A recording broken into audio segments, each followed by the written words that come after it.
Boa noite, pessoal. Boa noite a todos. Estamos aqui diretamente do Facebook do Centro Espírita Paulo de Tarso, de Três Pontas, Minas Gerais, para fazer mais uma noite de estudo sobre a mediunidade. Nós estamos usando o livro Mediunidade, Estudo e Prática, e nós estamos no programa 2 desse livro. Vamos iniciar com uma oração, pedindo a espiritualidade superior, pedindo aos nossos mentores, pedindo a Deus, pedindo a Jesus que possa nos amparar, que possa nos auxiliar, que possa estar conosco nesse momento, abrindo os nossos canais de entendimento, para que tudo que possa ser dito aqui hoje seja compreendido por todos, possa ser usado na nossa vida prática, nos esclarecendo questões que muitas vezes ficavam obscuras até então sobre a mediunidade. Gratidão, gratidão, gratidão à espiritualidade por permitir esse canal de comunicação, por permitir que esse curso possa acontecer por aqui. Gratidão a todos os presentes, sejam pessoas encarnadas, desencarnadas, pessoas do Centro Espírita Paulo de Tarso, de outros centros espíritas, pessoas espíritas, não espíritas, a todos que estão assistindo agora e que vão assistir depois que ficar gravado. Gratidão. Vamos iniciar pelo tema 6, pelo tema 6 do módulo 2 hoje. Vidência, audiência e intuição. São 3 maneiras da mediunidade inteligente se expressar. Nós vimos isso quando a gente deu o módulo 1. O que se entende por vidência, audiência e intuição mediúnica? Vamos lá. Vidência é a possibilidade mediúnica de ver espíritos. Alguns videntes gozam dessa faculdade em estado normal, quando perfeitamente acordados, e conservam lembrança precisa do que viram. Outros só apresentam em estado sonambúlico ou próximo ao sonambulismo. Aquelas pessoas que conseguem visualizar, olha para você e fala assim, do seu lado está sentado uma pessoa assim, assim, assim, assim, e está te dizendo isso, aquilo e aquilo. Então, vidente é o que vê. Vê a pessoa daquele jeito ali assim. Esses aí que veem em estado normal são esses videntes que gozam dessa faculdade o tempo todo. O tempo todo está vendo, o tempo todo está visualizando, está percebendo a presença desses irmãozinhos desencarnados. Outras pessoas só conseguem ter essa visualização em estado sonambúlico, né? Então, naquele momento do quase sono, ou um momento de sono. No caso da mesa mediúnica, quando entra em transe mediúnico e aí fica em estado sonambúlico, sonambúlico é quando a pessoa não lembra. Ela se afasta um pouquinho do corpo, fica do ladinho assim, e o outro espírito se aproxima do corpo e vai trabalhando pela mente da pessoa, sem a pessoa ter essa consciência do que está acontecendo. Ela sabe que está ali, que está fazendo o trabalho mediúnico, mas ela não se lembra, depois do atendimento ou qualquer coisa, do que foi dito, nada do acontecido naquele momento lá. Então, essa é a vidência sonambúlica. A audiência é a faculdade de ouvir a voz dos espíritos. Traduz-se algumas vezes como uma voz interior que se faz ouvir no foro íntimo das pessoas. De outras vezes, é uma voz exterior, clara e distinta, qual a de uma pessoa viva, encarnada. Os médicos audientes podem, assim, conversar com os espíritos. Então, assim, por exemplo, a pessoa que é vidente, então ela fala, tem uma pessoa assim, assim, assim do seu lado, e está te dizendo tal coisa, nessa parte do está te dizendo tal coisa, ela tem a audiência. Essa audiência, ela pode, na maioria das vezes, na maioria dos médiums, ela ocorre dentro da cabeça mesmo, como se fosse uma intuição, um pensamento, mas que você sabe que é um pensamento que brota, e aí você percebe que não é um pensamento seu. Não, essa aí é essa voz que fica dentro da nossa cabeça, né? Transmitindo essa informação como se fosse o nosso próprio pensamento. Mas também existem médios que escutam uma voz externa, como se fosse uma pessoa mesmo falando ali no ouvido, né? Então, tem esses dois tipos aí. Então, o que é vidente pode ser audiente, mas também pode não ser, pode ser somente vidente, só ver, né? Se a gente lembrar lá dos pastores que viram Nossa Senhora, um tinha vidência, outro tinha audiência e a terceira tinha evidência e audiência, né? A gente escuta essa história desde pequenininho sobre Nossa Senhora de Fátima. Então é isso, a evidência, a capacidade da visão, e a audiência, a capacidade então da audição. A gente pode ter as duas ou pode ter somente uma ou outra, né? Não. Isso está lá no Livro dos Médiuns, dito por Allan Kardec.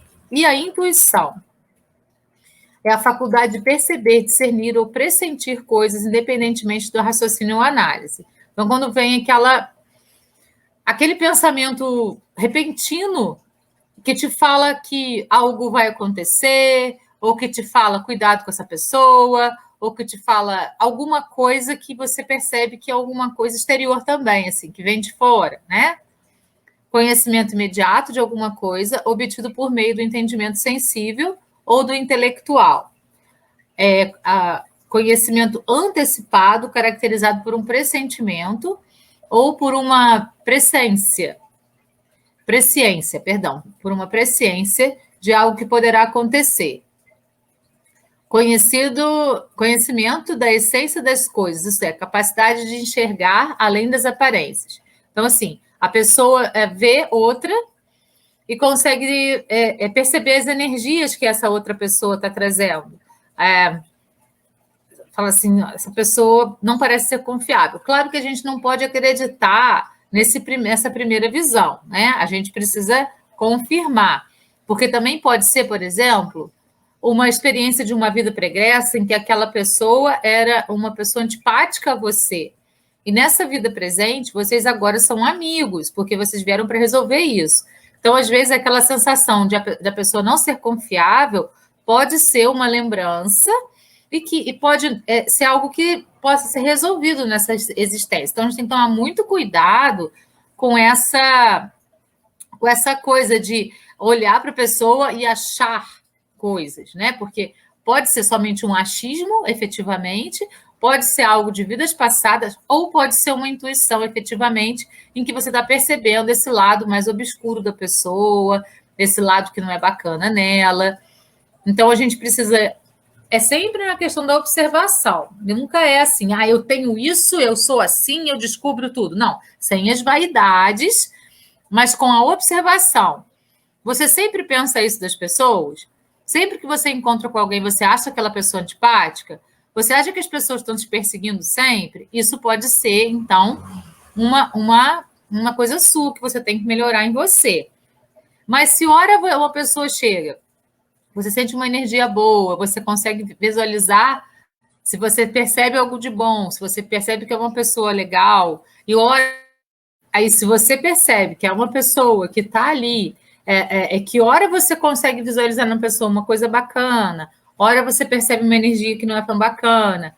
Quando você tem as visões diferentes das pessoas e não um tipo de visão só, aí sim pode ser uma intuição. Então, assim, a gente precisa ter esse cuidado, né, de trabalhar isso de uma maneira interessante, para que a gente não fique também fazendo pré-julgamentos das pessoas. Então, a gente tem que distinguir o que é intuição, efetivamente, e o que é a questão do teu pessimismo, né, do nosso pessimismo, da nossa visão negativa do mundo, das coisas, e então fazer essa separação. Como? Com a observação de si próprio. Como que eu ajo frente às pessoas? De que maneira eu percebo as pessoas? Eu estou percebendo todo mundo de um jeito só? Eu sempre acho que a pessoa vai trazer um malefício para mim? Eu sempre estou me protegendo? Ou o contrário? Eu sempre acho que todo mundo é bom, maravilhoso? Então, é isso. A gente tem que observar o que a gente mesmo está fazendo na nossa existência. Nos outros casos, letra A, conhecimento imediato de alguma coisa obtido por meio do entendimento sensível e intelectual. Então, algo que vem na sua cabeça de imediato, quando alguém fala alguma coisa para você, a história já vem toda montada, você já consegue compreender de maneira completa e visualizar a situação, né? E antecipado, quando a gente antecipa algo que vai acontecer. Mas também é importante a gente pensar, trabalhar isso, porque a maioria das nossas premonições não acontecem.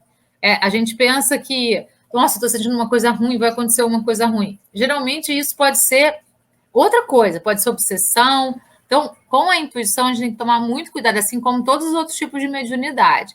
Porque, geralmente, a mediunidade ela é inerente a todos os seres humanos, como a gente já estudou. Mas as pessoas acham que ela é diferente porque ela é médium, ela é diferente, ela é especial porque ela tem visão. E quando a vaidade toma conta da pessoa, isso pode ficar distorcido, né? E a gente aí começar a ver coisas que não existem na verdade. Começar a produzir fantasias na cabeça que não existem. Então, sempre importante a gente ter esse filtro da espiritualidade, sempre em conexão, sempre pedindo inspiração, sempre se colocando a serviço e à disposição da espiritualidade, para que a gente esteja ali no movimento de serviço efetivamente, não no movimento de vaidade, porque é isso que vai fazer a diferença para a gente ir aprimorando e compreendendo cada vez melhor as nossas capacidades. Para o Espiritismo, a intuição não constitui em si uma faculdade mediúnica específica, mas uma forma de mediunidade, uma forma de a mediunidade se expressar. Muitas vezes é uma audiência, né? Você está ouvindo ali aquilo que o espírito está falando, mas muitas vezes são criações mentais, então a gente tem que fazer essa separação e ter esse discernimento. É com a prática que a gente vai aprendendo a lidar com isso. E muitas vezes, mesmo com a prática, a gente ainda se engana. A gente vai olhar para trás e falar, nossa, aquele dia eu acho que não era intuição, era coisa da minha cabeça. Então, a gente precisa sempre ir aprimorando isso e nunca ir falando o que a gente está pensando, não. A gente precisa ter cuidado com o que a gente fala para as pessoas. Evidência e clarividência. Então, a gente tem a mediunidade, a clarividência mediúnica. A clarividência sonambúlica ou lucidez e a dupla vista, que é a evidência mediúnica. Kardec pondera que o médium, vidente, julga ver com os olhos como os que são dotados de dupla vista, mas, na realidade, é a alma quem vê, razão pela qual eles tanto veem com os olhos fechados como com os olhos abertos. Na clarividência sonambúlica, conhecida como a vista da alma, é possível ao clarividente ter uma visão atual das coisas, presentes ou ausentes, uma visão retrospectiva do passado e, em alguns casos excepcionais, um pressentimento do futuro. Muitas vezes, ainda são quadros alegóricos que os espíritos nos põem sob as vistas. Lembra daquelas telas que a gente estudou nas aulas anteriores? Então, essas telas elas são trazidas para a gente quando a gente tem necessidade de visualização de algo do passado, mesmo que seja da nossa vida presente, mas que a gente já tinha esquecido, então alguma memória que ficou aí esquecida, memórias de vidas anteriores a essa, são trazidas para a gente sempre com algum objetivo. Não existe a possibilidade da gente ter, por exemplo, uma regressão espontânea por vaidade ou por coisa assim. É sempre alguma coisa que eles trazem para a gente para que a gente possa compreender melhor os processos da nossa vida, o nosso relacionamento com as pessoas que estão ao nosso redor, tudo isso. Então, é muito importante a gente ter essa ciência aí, que a gente não vê alguma coisa à toa. Então, se a gente teve um sonho, eles mostraram para a gente uma tela de uma vida anterior, vamos pensar sobre isso. Por que será que eles me mostraram isso? Qual é a percepção que eu preciso ter e que eu não estou tendo? Porque se eles mostrarem é porque eu preciso ter algum tipo de percepção que eu não estou tendo ainda. É isso que eu preciso trabalhar em mim.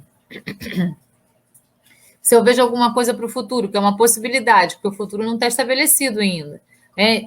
Então, assim, quando alguém tem essa questão da visualização para frente, da vida futura, é uma possibilidade. Então, por exemplo, de acordo com as minhas atitudes nesse momento, esse aí é o futuro que está escritinho ali, que eu estou escrevendo para mim.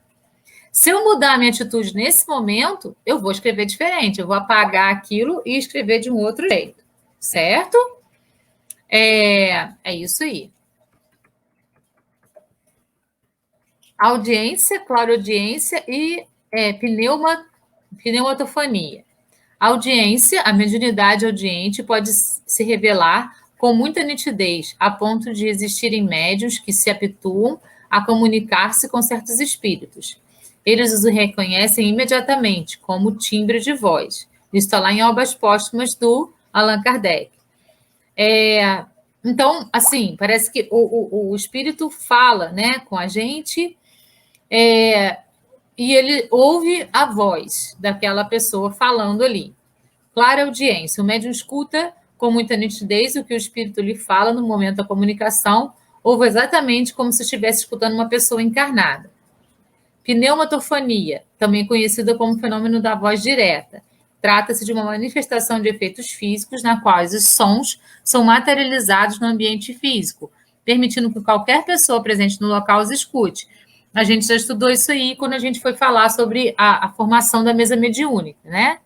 Então, assim, a audiência ela pode se revelar pela consciência ou com uma voz. A clareaudiência com a voz e a pneumatofonia são sons que são produzidos e que todo mundo escuta. Um estalo de alguma coisa caindo, enfim, alguns sons aí que todo mundo vai ouvir. Intuição. A intuição manifestada por via mediúnica é muito sutil, a ponto de um médium supor que as ideias que lhe ocorrem no mundo íntimo são suas, e não provenientes de um espírito. Por exemplo, muitos artistas recebem por intuição poemas, músicas, e eles supõem que são deles, porque como ele recebe no foro íntimo, parece que ele que está trazendo aquilo tudo. Não que nós não sejamos artistas e possamos também produzir, mas sempre tem alguém compartilhando alguma coisa com a gente e contribuindo com aquela produção que a gente está fazendo. Então, aí a gente tem um exemplo, né? Também, por exemplo, sei lá, na hora que a gente vai fazer uma comunicação e a gente faz de uma maneira bacana, a gente pode ter tido ajuda ali. Não é sempre, mas quase sempre a gente tem essa ajuda. Com a prática mediúnica, aprende-se a fazer a distinção entre o pensamento que lhe é próprio e o que é dos desencarnados. Uma coisa muito interessante que o Paulinho sempre falava é assim, quando a gente tem um pensamento sobreposto ao outro, isso não pode ser nosso, né? O nosso pensamento é único. Então, se alguma coisa está sobreposta, se tem mais de um pensamento sobreposto, é porque ali a gente tem a presença de um desencarnado falando junto na nossa consciência. Então, vamos prestar atenção nisso. A gente tem pensamentos sobrepostos, provavelmente é porque a gente está ou com uma obsessão, ou o nosso mentor está falando com a gente, né? É uma coisa ou outra, dependendo da mensagem que a gente está recebendo ali. Essa é uma maneira de fazer a distinção. Outra maneira é quando chega um pensamento, você mesmo pergunta, isso é meu? E a resposta vai vir na sua cabeça automaticamente. A resposta é automática. Não é você que dá, ela também vem de fora. Kardec afirma que os médiuns inspirados e os pressentimentos são uma variedade dos intuitivos. Então, os pensamentos inspirados e os pressentimentos, eles vêm dessa intuição.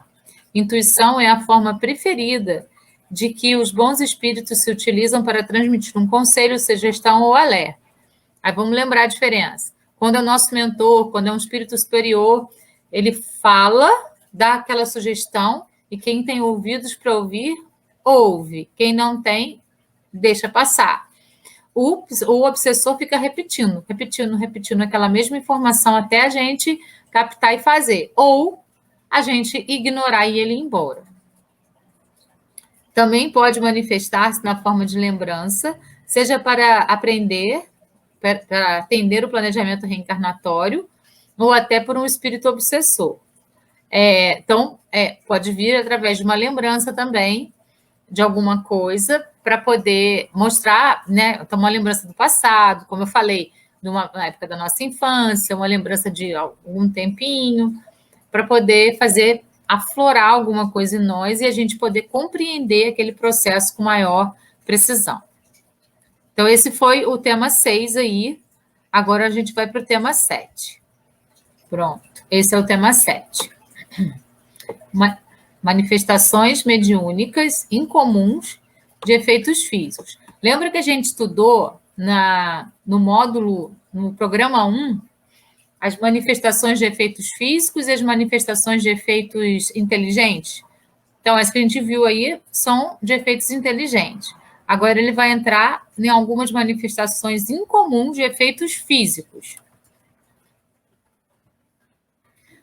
Transcomunicação instrumental, mediunidade curadora, mediunidade de transporte e materialização dos espíritos. Então, vamos lá. Materialização dos espíritos. Trata-se de um fenômeno mediúnico que permite aos espíritos tornarem-se visíveis e até tangíveis às pessoas em geral, mesmo que não sejam médiuns videntes. Lembra quando Jesus,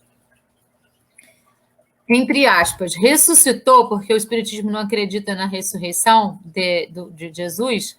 O Espiritismo acredita que Jesus ele veio nesse formato aí, na materialização do Espírito, né? Ele veio com uma densidade maior, mas sem um corpo físico, com um perispírito somente. Mas ele se tornou visível às pessoas e até tangível, porque ele pôde ser tocado lá por Tomé, né? Então, eles se apresentam para as pessoas, mesmo que essas pessoas não tenham a mediunidade vidente, certo? Então, esse é o que a gente chama de materialização do espírito. E é esse fenômeno que a gente acredita que aconteceu com Jesus, quando na ressuscitação, no momento que eles disseram que ele ressuscitou. A principal finalidade é a comprovação da sobrevivência, individualidade e imortalidade do espírito após a morte do corpo físico. Então, é isso. É isso que Jesus efetivamente fez naquele momento em que ele ressuscitou, né? É muito raro de acontecer esse fenômeno, mas é algo que pode acontecer, como aconteceu aí com Jesus. Envolve a utilização de movimentação de diferentes fluidos, sobretudo o ectoplasma fornecido pelo médium de efeitos físicos. Então, essa coisa do ectoplasma é a coisa mais importante para a espiritualidade. Só os seres encarnados na Terra tem esse ectoplasma da Terra, que pode ser reconhecido por espíritos variados. E ele também pode fazer essa materialização acontecer. Então, aí a gente tem um livro, Um Caso de Materialização, um livro da FEB, de Alexandre Aksakoff. Nossa, esse nome é muito difícil de desistir de ler. Então, compreenderam? É isso daí que é essa materialização dos espíritos. Mediunidade de transporte. Trata-se de uma mediunidade rara. O transporte mediúnico de objetos é produzido tanto por espíritos esclarecidos quanto por entidades menos evoluídas. Aí a gente vai lembrar aquele exemplo do filme que todo mundo assistiu mais de uma vez, eu acho que todo mundo assistiu, eu pelo menos assisti muitas vezes, Ghost, do Outro Lado da Vida, em que ele sobe a moedinha pela parede, assim, em que ele dá um tapa no porta-retrato e o porta-retrato cai no chão. Então, esse tipo de mediunidade que ele está falando aqui, de transporte, né? Então, quando consegue se mover objetos. No caso, foi o espírito que moveu lá, né? No filme. A ocorrência do fenômeno pode ser resumida em 3 etapas. O espírito desencarnado retira da natureza um objeto que não tem dono. Ocorre a desmaterialização desse objeto durante o transporte. Dá-se a materialização do objeto em local específico. Então, assim, mais do que fazer o objeto se mover, ele desmaterializa e faz com que ele se materialize em outro lugar. Isso aí, sabe quando, assim, uma coisa nossa some, a gente tem certeza que botou num lugar e, de repente, ela aparece no outro? É isso. Os espíritos brincalhões, eles gostam muito de fazer isso, né? Com a gente, assim, brincando e tal, e a gente fica parecendo que está meio esquecido e tal, mas isso pode acontecer. Mediunidade curadora. A mediunidade curadora surge como manifestação da misericórdia divina para aliviar ou sanar enfermidades de acordo com os propósitos reencarnatórios de cada indivíduo. Então, através da imposição de mãos. Então, a mediunidade curadora, ela é essa que a gente faz a imposição de mãos, e através dessa imposição acontecem algumas curas. Mas essa cura, ela só vai acontecer se a pessoa estiver apta a ser curada. Aquelas pessoas que procuraram Jesus, e quando Jesus punha a mão neles e elas se curavam, Jesus dizia o quê? A tua fé te curou. É isso. A pessoa precisa estar predisposta àquilo ali. Ela precisa acreditar que aquilo vai acontecer. E aí, o médium que tem essa coisa da cura, né? Ele vai impor as mãos e vai transportar aquela cura para a pessoa. Mas se a pessoa for incrédula, aí fica mais difícil de acontecer. A cura se opera mediante a substituição de uma molécula mansã por uma molécula sã.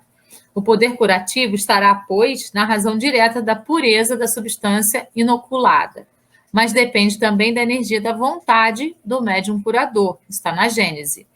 Então, tanto o médium curador também tem que acreditar, né, naquela cura e naquilo que aquilo seja possível. A doação magnético-espiritual do passe, usual no meio espírita, pode ser veículo de cura de enfermidades ou de alívio ao sofrimento do enfermo. Pode ser feita diretamente ou à distância, por meio dos efeitos plasmadores ideoplásticos do pensamento e da vontade. Por isso que é possível enviar passes magnéticos à distância, porque como eles são magnéticos, eles vão, né, viajar no tempo e no espaço daí e se plasmar num outro lugar. Existem terapias integrativas que já trabalham com essa questão da energia curadora e com essa coisa da presencial e a distância. É muito interessante, porque está dentro dessa perspectiva também da cura aí, através da imposição de mãos. Transcomunicação instrumental. Trata-se de uma manifestação dos espíritos que utilizam para comunicar em si aparelhos e equipamentos localizados no plano físico. O médium é utilizado como doador de fluidos ectoplásmicos. Está vendo? Toda a questão é o ectoplasma que o médium ele tem para poder fazer aquela...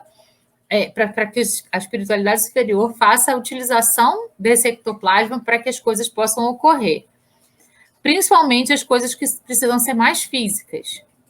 Recomendo-se a leitura dos livros A Transcomunicação através dos Tempos e Ponte entre Aqui e o Além, a Teoria Prática da Transcomunicação. São 2 livros que vão falar bastante sobre a questão da transcomunicação. O tema 8, manifestações mediúnicas em comum de efeitos inteligentes. Então, a gente viu dos efeitos físicos, agora de efeitos inteligentes. Mediunidade de psicometria, mediunidade poliglota e espetacular, pintores, desenhistas, músicos, versificadores, poéticos, literários, historiadores, manifestações mediúnicas artísticas. Para que o processo de comunicação ocorra, médium e espírita utilizam os fluidos, energias, provenientes de ambos os planos da vida, sobretudo a energia mental. Então, precisa ter uma conexão entre o médium e o espírito muito profunda, para que eles possam, então, se conectar de maneira completa, para que esse processo de comunicação ocorra, né? É muito interessante essa coisa, por exemplo, da pintura. Teve uma vez que um centro espírita, eu não me lembro, acho que foi não lembro de qual localidade, ele viaja o Brasil pintando telas, né, de autores famosos. E uma vez eles vieram aqui em Varginha, lá no Francisco de Assis. E muitas vezes Renoir vem pintar, ou então Monet, e muito raramente a Tarsila do Amaral, e alguns outros pintores que que não eram tão famosos assim, mas que faziam quadros bonitos, interessantes aí. Então, eles vieram e a pessoa pintava com as mãos, ela não usava pincéis, né? Ela pintava com as mãos e os quadros saíam perfeitos. Você não acreditava na beleza dos quadros. Eu e o Paulinho, a gente foi para poder prestigiar lá o evento, assistir, o Paulinho acabou me dando um quadro que foi pintado pelo Tarsila do Amaral. E foi muito bonito, porque vem junto a isso, a médium que está fazendo a pintura, ela traz uma mensagem daquele espírito que pintou o quadro para você. E, assim, nossa, foi um momento muito especial mesmo, assim, porque eu sou muito fã da Tarsila e foi muito especial. Não tem nem palavras. E o Paulinho me deu de presente o quadro, né? Esse projeto deles, eles têm um asilo, então todo o dinheiro da venda dos quadros é revertido para esse asilo, para que as pessoas do asilo lá tenham as coisinhas lá. E esse asilo que eles têm é de velhinhos com problemas mentais. Então, assim, é o mais específico ainda. Um trabalho muito bonito e de se ver, né, assim, a pessoa pintando, as mensagens que são passadas para aquelas pessoas que estão ali, e também o trabalho físico lá com o lar, né, que fica com os velhinhos lá.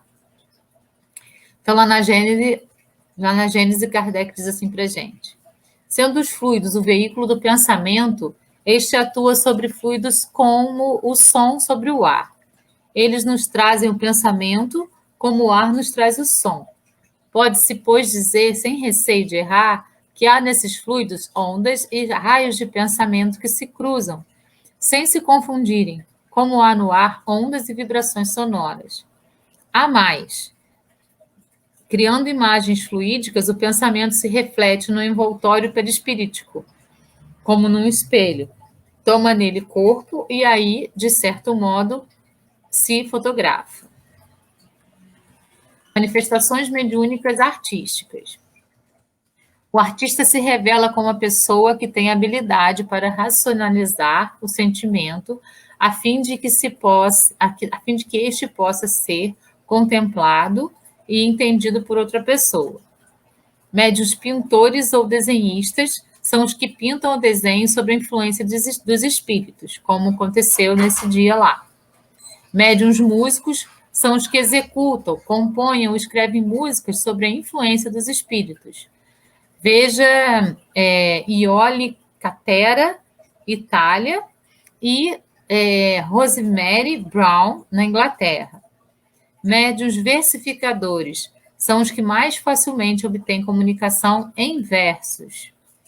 Médiuns poéticos expressam mensagens de sentimentos ternos e afetuosos. Médiuns literários dissertam com sagacidade, com estilo correto, elegante e frequentemente de notável eloquência. Médiuns historiadores revelam aptidão especial para explanações históricas. Aí aqui tem algumas imagens das manifestações, né? Aqui a pintura, tá vendo? Eu não sei se é a mesma moça que pintava lá, mas pinta com as mãos, tá vendo? Ela usa uma luvinha, vai pegando as tintas aqui, que são, né, aquelas bisnaguinhas, e vai fazendo, a pintura vai aparecendo, é uma coisa impressionante. Parnaso de Além Túmulo foi psicografado pelo Chico Xavier, e nesse livro tem várias poesias de vários poetas famosos, brasileiros, portugueses, de algumas nacionalidades. É um livro muito interessante, porque a gente percebe, principalmente quem lida com literatura, percebe o estilo daquele autor presente naquele texto. E isso é impossível, porque o estilo é individual. Cada um escreve de um jeito único, né?